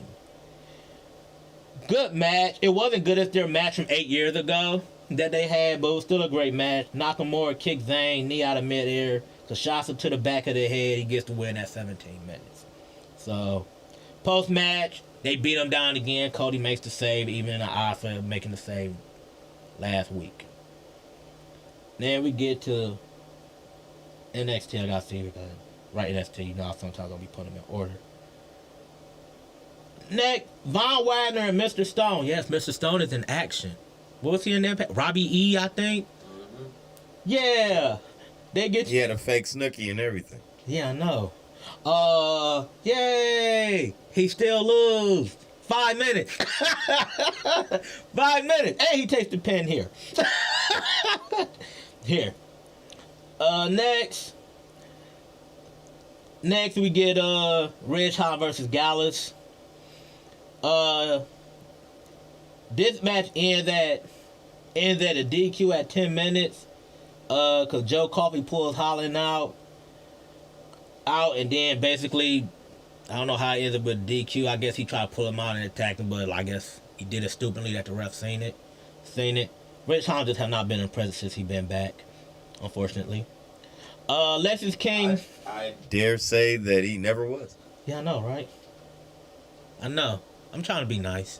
I'm trying not to bang on every wrestler no more. Don't sugarcoat. Huh? Don't sugarcoat. Don't sugarcoat no more? No. Just start going ham on people? All right, Dan. Well, how about this? Brian Pillman's son. That's what I'm going to call him now. I'm not calling you. It's better than the I'm name not calling you they Lexus King, bro. You ain't done nothing King worthy since you've been there. Didn't he just get a win? No. Then you just tell me the win he just got like last week. Why you give me that? Oh, he did get a win. Yeah. Okay, yeah. like it was against a nobody though. So like, do it really count? Anyway, he mocks Mr. Stone and Von Wagner, saying Stone kids can look up to him, basically. Again, yeah. Lola Vice, your girl Lola Vice versus Tatum Paxley. Fortunately, Paxley takes this L in 4 minutes. Yeah, you been shitting on my girl, which I don't know when she became my girl, but all right. I didn't crap on Lola Vice. No, I said she used to be an MMA artist. So I said her style, they need to do her like MMA. Like that's not what I said. I said I don't know when she became my girl. Oh, because you were the one that was raving about Lola Vice one time. I don't think I was raving about her. I don't know. I don't know what I said. Go basically, Laura Valkyria Wright checks on Tatum Paxley. When Shotzi arrives and basically sets up for a match next week. Then we get Jada Parker versus Riz. Supposed to be a showcase for Jada Parker. She wins at 4 minutes. That's what the Jada Parker we talking about was getting trademarked for. We thought that's Jada Parker that was getting trademarked. Okay, I thought that was gonna be. Yeah. Nasty. Yeah. We get Carmelo Hayes versus Joe Gacy. See, I'm doing better. I ain't calling him spam this week. You could have. It's fine. Well, no, because he had a good match. He put on a good match against Hayes. Did he win? Huh? Did he win? Oh, no, he ain't winning. Of course he wasn't going to win this match. No. No. But he went down fighting, though. He went down fighting. First of all, fans chant sell out to Hayes as he come out. Gacy comes out quick, back drop, back breaker, couple suplexes, and all of a sudden Hayes just take control of the match. Funny part of this match, Gacy is in a Boston Crab, but he's like enjoying it for some weird reason, and he just like kind of like pops up and just takes out Hayes like a rock bottom. But no, upside down he goes for it, gets broken up, none but net. Hayes gets the win at 12 minutes. Post-match, Dijak comes in and put Gacy in a straight jacket. More and more, this seems like Dijak's going to be leaving. He should. He should have been called up years ago, number one, what they did, but then they ruined him with. He's never coming back from that drug. It's over, bro. Yeah. It should have been released. Look at all released the rest of motherfucking Retribution. Well, me Chen. They ain't using her right. That was her curse too. Look where she's at. Oh, man. Yeah. You know who's doing better than all of them and ain't even there? Was it Mercedes Martinez? She's with Ring of Honor. At least she's doing something. Shit. Hell, Ali the champion. You know? Yeah, he's doing the best. He's doing the best. Rafael Perez basically ran to the locker room about Lola Vice about how Shotzi getting a title shot after she won last week. Ren St. Clair like, look. And she's like, look. She's like, no, Shotzi came in here. She asked, she's like, you're going to get your chance. Just be patient. You're going to get back. You know, Rafael Perez was like, bow, her face. Like, shut up. Stop talking. Maybe, she's going full heel here. Maybe Dijak can holler at Shane Thorne now that he's in. You know, he's in TMDK, so maybe he's like, listen, bro. They love big white guys here in Japan, bro. Just get your release and just come over here, bro. I promise I can get you work. Could be. Obafemi is here for a chat. He talked about how dominant he is. This what I like his quote. He said, you can send anybody to step to me that you want, as long as you don't send somebody you want back. That. Here comes Brian Pillman Jr.'s son. Brian Pillman's son again. That's your boy. You was waiting for him. He comes out here. He said, you may be the ruler, but I'm the king. I'm like, really, bro? Like, I guess. This promo sounds so bland. We was right about him. No, wait till he starts coming out. Hold on, I got one for you. Wait till he starts coming out and then doing like LeBron shit when they do like name announcements for the NBA. You know how they had a camera on him? Look. You know how they had a camera on him and start doing this shit? Put the crown on his head. You stupid.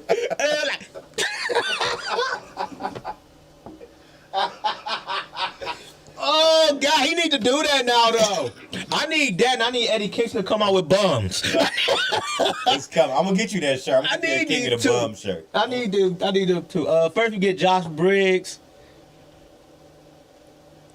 Josh Briggs, and he was in a room talking, and then Brooks Jensen comes in there and is like, hey, you said that I need to be a man, right? And he basically just attacks Josh Briggs, basically. So they're fighting. Ever since take it to a ring. Kiana James. Now, when they supposed to be boys? The way they did it, like, they all, like, broke. They all went their separate ways. Like, Fallon went her thing, and then he went his own. But he was the one that's still like, man, I don't think I can make it on my own, man. And he basically told him, like, look, be a fucking man, okay? Stop being a boy, okay? You see what I'm doing? You see what she doing? You sitting here feeling sorry, having pity on yourself. He, like, stop doing that. He, like, held him up against the locker. He doing a tough love thing. He took it as having a temper tantrum. He ain't, like, getting yelled at. So, you know. Kiana James gets the win here with a bankrupt against Brittany Reese in 3 minutes. Roxanne Perez basically gets scolded at for punching Ren St. Clair, and then she has a match against her next week. Main event, tag team title, D'Angelo Fallon versus Braun Breaker and Baron Corbin. They cashed in their shot. New tag team champions here. After the end of days on staff with Breaker to hit the spear, and they get the win at 12 minutes. Which is odd because we get to SmackDown about why that whole thing is like, what's the name? But that's the end of NXT. All right. Let's get in the Rampage for you ended up with SmackDown and close the show out. So, Rampage starts off. Excuse me, I'm sorry. We're getting into Dynamite. Dynamite this week starts off with Jon Moxley versus Dax Harwood. In this match, basically stretching their feud out to Revolution. This went 18 minutes, 34 seconds to open the show. Getting into the heart of the match, Harwood grabs a sharpshooter. We get the 5 minutes left calling the match. Moxley breaks it up, goes for a cross arm breaker, which is broken up as well. Harwood's power driver gets 2, then they head to the outside again. Fans dubbing this awesome. Back in, Moxley hits a stomp into a power driver of his own for a rather near fall. Paradigm shift is countered into a brainbuster to give Harwood a 2 count. And we have 2 minutes left notification. Harwood goes for a dive into the rear naked choke. He goes for a dive because caught in the rear naked choke for a tap out, 8 minutes, 39 seconds. Moxley refused to let it go after the match made Wheeler come down and start stomping on him for the save, which caused Claudio to come out and jump Wheeler. Next up, Don Callis. Wait, Claudio to jump Wheeler? Yeah, not Wheeler Yuta, Cass Wheeler. Oh, okay. The names. Yeah. I understand. Anyway, Don Callis is out next. Don Callis is making proclamations as he does, talking shit. Of course. How he thinks he has the strongest family in wrestling, and he's gonna prove that. His way of proving that is having them face each other. So he's gonna have Konosuke Kitesuka take on Will Ospreay at Revolution. This is just Ospreay's first match at AEW, and just giving Konosuke Kitesuka something to do. But why give him an L? I'm about to say. I mean, I guess you get your. He's gonna say you put. I certainly don't see. I guess you want to see how good he good. I guess you want to see how good he look. I guess. I certainly don't see Ospreay taking it. Oh hell no, Ospreay not taking the L in that one. Next up, squash match. Wardlow versus Bear Brown. Needed to face powerbomb. Minute 24 seconds. Damn it! Should have played the game again there. My bad. I'll have one for you on Rampage. I promise. Excuse me, Rampage or next week. Excuse me, next week's Dynamite. I'll have one for you. Excuse me. I had to clear my throat. Okay, anyway. Next up, Adam Copeland taking on Daniel Garcia. Match with 12 minutes, 18 seconds. Coming back from break, Garcia is catching him on the top. Having an arm snap down over the top rope. Garcia's back up with the Dragon Screw leg whip. Stops away in the corner, allowing him to snap the leg again. And STF has Copeland in more trouble, but then he's right back out again. Garcia goes up, so Copeland pulls him down with a single underhook superplex, I should say. Nick Wayne comes in for an interference to make it a no contest call on the match. Post-match, the Patriarchy beat them both down with Killswitch taking out Matt Menard to try to come in and help. He's Dan Garcia's personal announcer, basically. I'm his boy and all that, but seemingly every match he has, he's on commentary. Copeland gets a chair to make the save on Garcia from getting caught in the concerto until Shayla Wayne low blows Copeland, then he gets caught in the concerto himself. And Garcia gets up as a villain's lead. But I think, and we'll get into this on next week's Dynamite, they're using this concerto to write Copeland off to stretch out the story with him and Christian Cage. So we'll get into more about that in the next Dynamite. I'll explain what I mean by that. Next up, we'll get in Hangman Page versus Fred Strickland, since it was a time limit draw. Talking about how announcing the triple threat for the world title.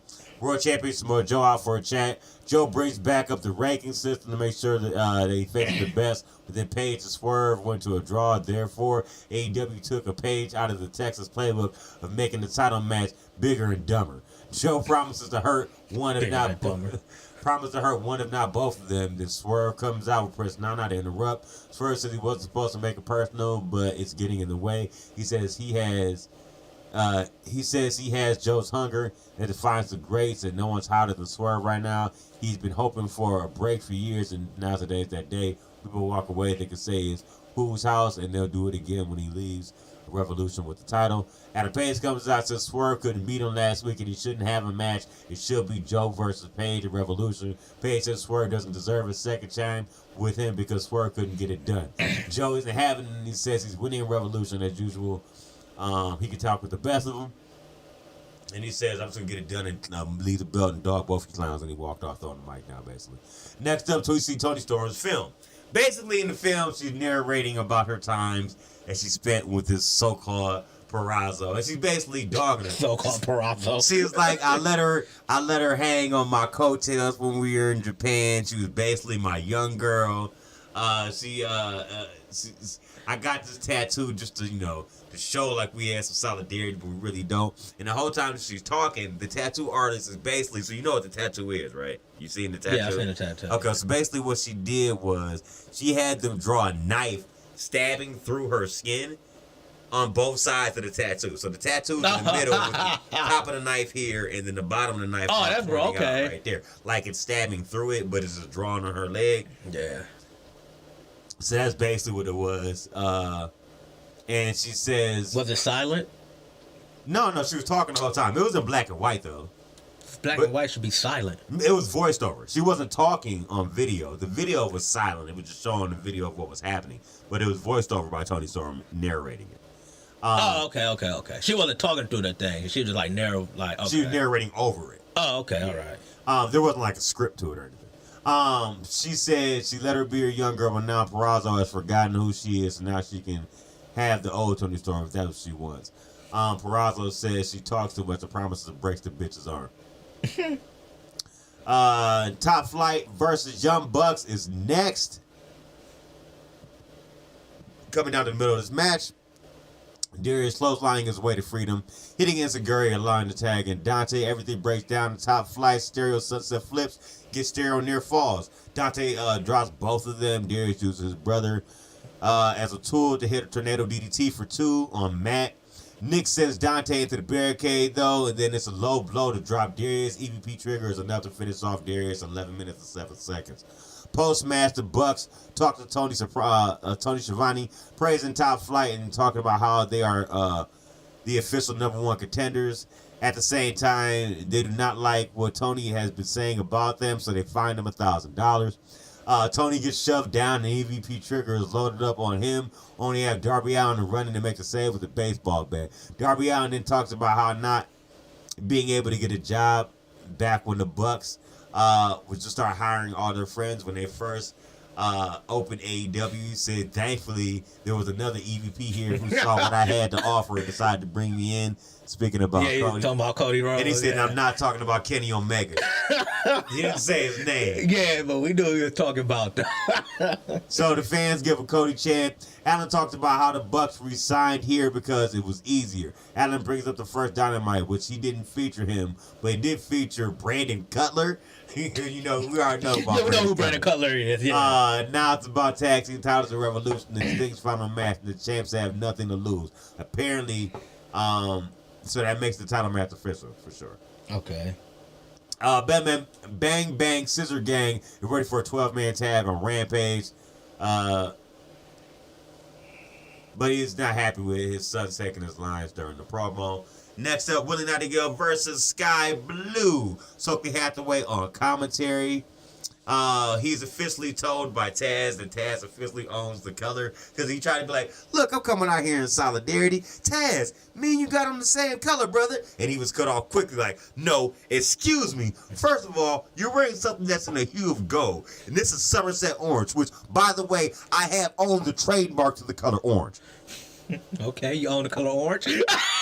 Apparently he owns the color fucking orange. All right, then. He's not playing. Back to the match, you get one heck of a pounce that sends Blue to the outside. They take a break. Back from break, Blue getting better of the striking exchange, but Nightingale crushes her in the corner. Spinebuster connects, but Blue kicks her in the face for 2. Nightingale sends her into the apron and knocks her down. Only get caught in the top, back inside. Blue's powerbomb outside to the corner. Blue's powerbomb out of the corner knocks her down. Only get caught in the top, back inside. Have Hathaway offer the distraction. Babe with the powerbomb finishes off for Nightingale, and I'd say 8 minutes 52 seconds. Next match is your main event, Texas Death Match. Orange Cassidy versus Matt Taven. I hope his body holds up, but the frequency he takes matches, I feel like he does too much, and that's how he ends up leading to injuries. And seemingly they haven't been major ones yet. Talking about Cassidy? Yeah. Yeah, I seen that match. I watched it. Yeah, that match. I would love to see him just take a month off. Just because I feel like your body needs it. Yeah. Oh, you do a lot. And I appreciate it as a fan. I love your matches. You go hard. Hell, I mean, even Will Ospreay he worked himself so much. That's how Will Ospreay got the neck injuries, man. He working 5 matches in like 14 days. This cat wrestles every week, if not twice. Yeah, I know. So I got to be real on that when I say that. This was non-title match, but it's Texas Death Match nonetheless.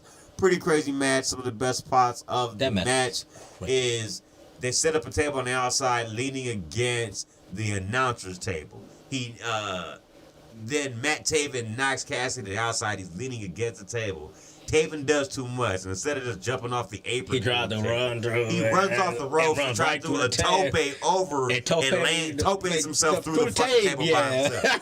So that was pretty fucking funny, and that basically led to his downfall. From there, Chuck Taylor left Orange Cassidy a note on a red heart since it was Valentine's Day. Yeah. It said the OC from Chuck E. T, and he pulled it out in the ring, and of course it was thumbtacks. Of course. I like Taven's willingness to take them because as he went for a dive from the top and Orange Cassidy moved, he took all of those thumbtacks, some of his head, some of his arms, some of his fucking chest. So I thought that was pretty funny. Orange caught a couple there as some bystanders. Back to the match, he hits the beach break on a chair. Taven popping right back up and ripping his pockets off so he couldn't stick his hands in there. Another Orange Punch connects on Taven. That part was funny. To drop it. Despite the Roger Strong running, he still got the victory. 13 minutes and 27 seconds. And that was only 13 minutes? 13 minutes, 27 seconds. So much long. They put a lot of action in there. That was the end of Dynamite. All right, go to SmackDown. Qualifying match. Kevin Owens versus Dominic Mysterio. Go up to the middle. R-Truth came out here in this match. Towards the end of the match, reason I'm in that because that plays back into the ending. Dom hits a frog splash. Dom hits an X Factor. They trade amigos. Dominic missed a frog splash. Owen hits a swanton for a 2. Gets caught in a 619. Dominic tells Truth to get him a chair. Truth playing coy.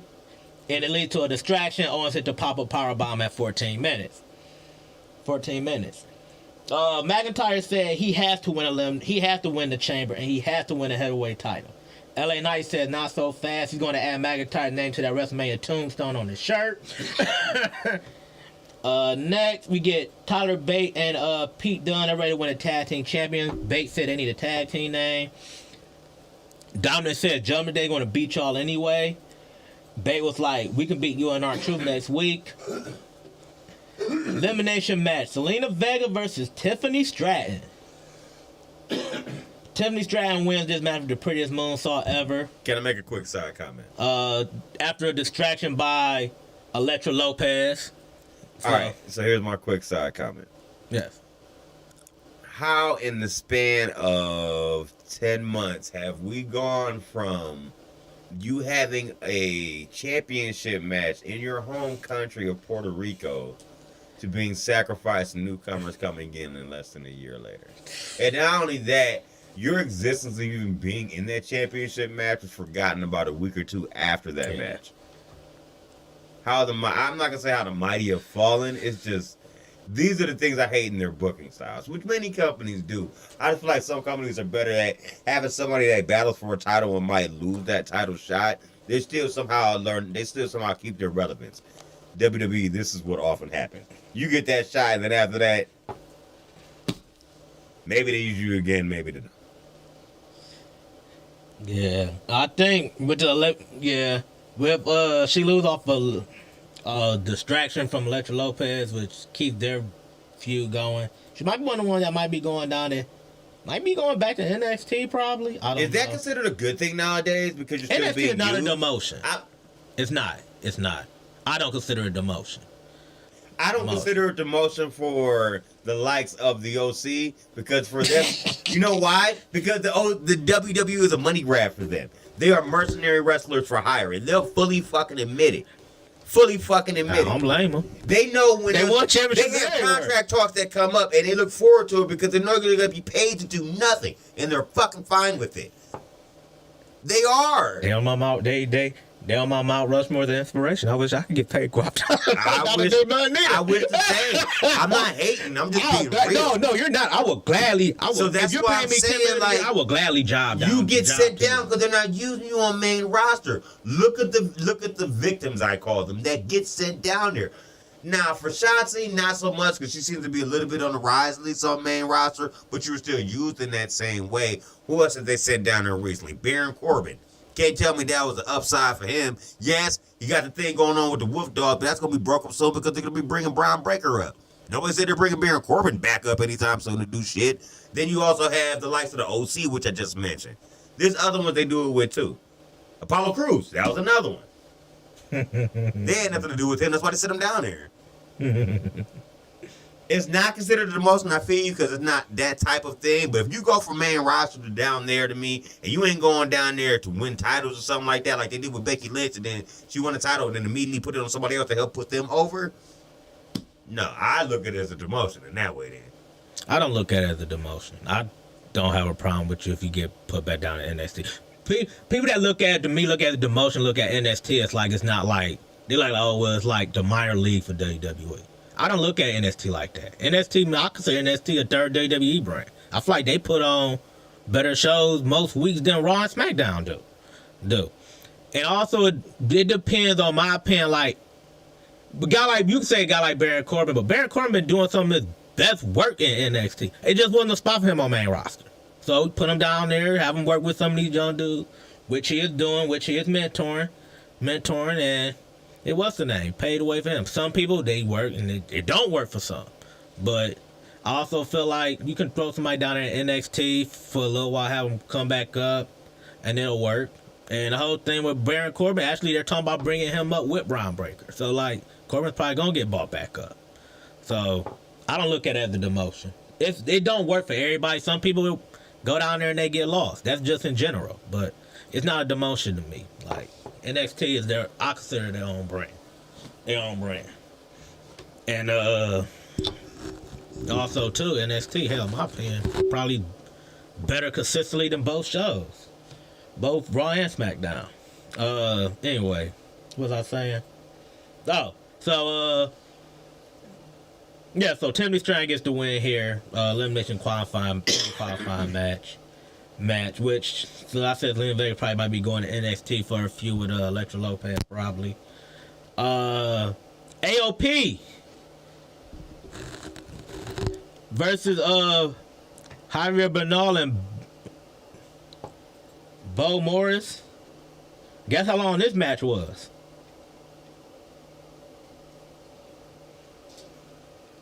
Minute 52. No, a minute and two. Literally slam down, powerbomb, neckbreaker combo. That's the match.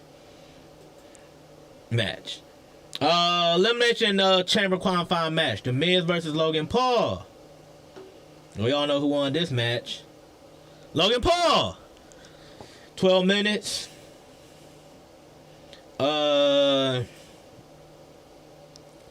Next after that, we get elimination chamber qualifying match again. Naomi versus Alba Fire. Naomi gets the win here. She sets up the reverse rings of Saturn, finished the win at 9 minutes. Ooh. Dakota Kai begged Bayley to protect her from damage control. Bayley says she's not sure because she don't know who she can trust right now. Nick Aldis announced that Braun Breaker has signed to SmackDown. He signs the contract live. Next becomes the Bloodline here. He calls the fans, Salt Lake fans, idiots who don't get it. He said the Rock is officially part of the Bloodline. Rock is Hollywood Rock. He said this is an indoor attendance for Utah. He said the largest collection of trailer park trash he has ever seen. He said people need to take they ass whoopers like men. He said that the people have meaning and they have the story to tell their 50 wives, because we all know Utah, they're Mormons. They have plenty of wives. He said you had a big WrestleMania event year. He said you flushed away for Cody. What's Cody's story? He lost last year, now he wants a rematch. He said, should the 49ers get a rematch? Michael Jordan crushed the Utah Jazz, and they moved on to get back to the tacos. People don't give a shit, and they aren't entitled spoiled crybaby bitches. And he basically said that the story is continuing. He does it if you smell. He said the people don't no, sing along with The Rock is over. He recycles that line too much when he's heel. He said at the end of the catchphrase.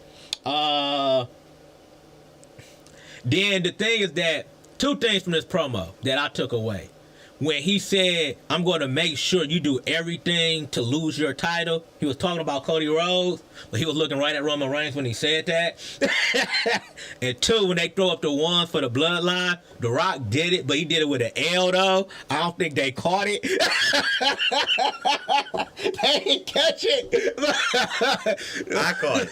You seen it? I saw the recap on YouTube, and I saw it. Now I didn't think nothing of He it. was like this. He threw I it the did. So L. I didn't know if that means he's losing. Does that look like he's losing? Is he doing like a gun thing? But then with the promo when he said, I'm going to make sure you do everything entitled to lose at WrestleMania, he's talking about Cody Rhodes, but he was looking right at Roman when he said it though. He was like, I don't know. Is he trying to play his hand from the inside here? And that was the end of SmackDown, basically. So, that's it. All right. Well, then let's get into the last show of the week, which is Rampage. AEW Rampage. On Rampage. Started off with opening match. Jeff Hardy versus Sammy Guevara, which you mentioned this match before. Now, the funny part that I found from this match, it went 12 minutes, 33 seconds. Sammy Guevara wins. So I told you that and this is going to the end of the match, so we'll get into it. So Sammy Guevara put him on the table at ringside. And then there's a huge swanton off the bigger ladder through the table. So that was a pretty brutal looking spot. Jeff should be used to that. He's been going through tables. Oh, so yeah, he's used for to ladder that that's spot. all for 25 years. So back in the ring, Superstar Press is hitting to the raised knees. Though at the same time, Sammy Guevara still manages to smash his knee into Jeff Hardy's face during a very scary landing. This is the part I thought was fucked up. Sammy Guevara still hit his finish, which was the GTH, which is basically another knee to the face and broke his nose. So I found that interesting. Powerhouse House comes in and wrecks Guevara after the match. They should have a match coming up soon. Not saying it's going to be on Revolution. Could be on the pre-show. Brian Cage is ready for next week's 6-man tag, so he can get his hands on Hook. Private Party won the tag team titles and have a new enforcer bouncer slack named Cheesecake. I don't think he's an enforcer slash bouncer that they wrote. That's his name? They called him Cheesecake. It's the guy who's always at ringside during the matches that the people give their gear to. The black guy with the beard, he's a bald-headed, like, skin guy. It was the same guy. Blackpool Combat Club thinks FTR is stupid and John Moxley is ready to choke them. Claudio Castagnoli says, when you're great, people tell you that. So they'll see FTR next week. The Outcast interrupt Ruby Soho, say they forgive her. Ruby says she knows it was Saraya that's been around everything every time and walks away. Hardy Cameron said she's ready at any time and she'll get Soho with a knife, but instead she pulls out a giant spoon. And then she pulls this joke from The Simpsons from back in the day. After Saraya reminds her that it's a spoon, she says, okay, I see you played Knifey Spoony before. Yeah, it was kind of cheese, too. I was like, I don't know why y'all just pulled that. I'm not sure why y'all just pulled it. Okay. Dustin Rhodes and Devon Aries come out. And we get a chance. Hold on, wait. Dustin Rhodes and Devon Aries come out versus Romeo Cruz. Hit. H-I-T-T. And that's the guy's name. And H-I-T-T? Hit. And Shimbashi. Let's get back to our favorite game that we forgot about. Yes, let's get back to our favorite game that I've forgotten about twice in today's show. Let's get back to it for the third time. Guess the length time of this match. Who was it again? It was, as I come with that fake ass cheese music. I see that. Make a fake song. Dustin Rhodes and Devon Aries. I'm going to say a minute 30. Close, you're a little short, a minute and 49 seconds. Playing third. I'm going to guess it's going to be 2 minutes. Dustin Rhodes uppercuts Hit into the corner to start, and then it's off to Ross. Perfect name, Hit. You get hit a lot, huh? And it's off to Ross for an arm drag. Everything breaks down. Crossroads hits Cruz. With the other two making the save. Von Aries grabs Stereo Claw. Dustin Rhodes hit a final reckoning for the pin on Cruz. Tony Storm snaps at Donna Purrazzo's threats and ankle locks Mariah May just to show that that's what she's going to do to her to blow off steam. It was hilarious because at the end of the segment, after she finally lets her go, Luther laughs at her and then walks off, and then she like stumbles off behind him like, wait! Oh. They're using you, little lady. Queen Aminata versus Anna Jay. Queenie gets her first win on TV here, or at least on mainline TV. Aminata running hip attack in the corner, then running knee to the face in the corner, gets a 2 count. Anna Jay grabs a quick downward spiral. Queen Slayer gets locked on, but Aminata flips out of it, hits her with a headbutt for the pinning victory. Afterwards, Anna Jay shows respect, raising her arm in victory. Willow Nightingale isn't happy with Stokely Hathaway cheating to help her get the victory last week. Chris Statlander steps in and plays Peacemaker. Angela Parker Finally get some time in Ruby Soho, presented with a Valentine's Day present. Sorry about everything breaking down. And said, why don't we meet for a drink and have a date next week? Bang Bang Scissor Gang versus Jay Lethal. Hold on. It's a wild slapping us on the loose. Diddle-it. Diddle-it. J-E-double-F. J-A-double-R-E to the double T. Jump Jerry. Do my worst Jackie Fargo impression. Satnam Singh and the Dark Order were their tag team that was also there with them. Back in the ring, match comes down to Austin Gunn being in trouble in the corner. Jeff Jarrett hitting a running crotch attack against the ropes. Satnam Singh throw Austin into the corner, missing the double clothesline. A line attack, the ability to come in and clean house. Everything breaks down. Satnam gets knocked to the outside. You hit a parade of secondary finishers until the 310 Yuma is hit on Reynolds at the 10 minutes, 47 seconds mark. And it was hit with Billy Gunn and one of the members. Not both sons. It was Billy Gunn and I think Colton that hit it. And that was the end of Rampage and the end of this show for today. Got it in. Hour and 50 minutes. Made good time, I think. Yes. All right. Well, let's get out of here and get another one in for you in a little while. For one half of your host, I'm Rob. I'm Clint. And this has been Hot Tag Wrestle Corner. Ron Simmons, take us home. Queen shit, blue chip shit, Milky with the ring.